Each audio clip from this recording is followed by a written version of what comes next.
Heboh isu, Ariel Noah pacari pramugari cantik, Zera Zizi, kuak status asli. Isu pramugari cantik pacaran dengan Ariel Noah mencuat. Status asli hubungan mereka terungkap. Sosok pramugari cantik bernama Zera Zizi ramai dikaitkan dengan Ariel Noah. Hal itu lantaran Zera Zizi mendapat tiket konser gratis dari Ariel secara langsung. Mendengar isu tersebut, Zera Zizi memberikan klarifikasi.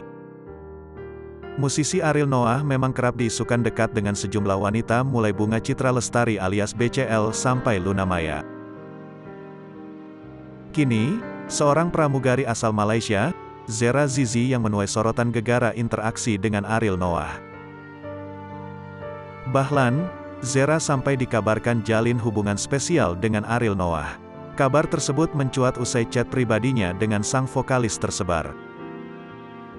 Usut punya usut, Zera Zizi ternyata penggemar Ariel Noah yang dapat tiket gratis dari Boril untuk nonton konser di Malaysia beberapa waktu lalu.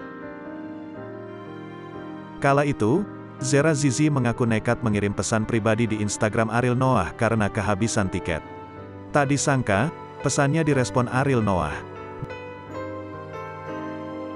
Bukan hanya itu, Ariel Noah bahkan memberikan 3 tiket gratis untuk Zera Zizi dan bertemu langsung dengan ayah Alea Anata sebelum naik panggung.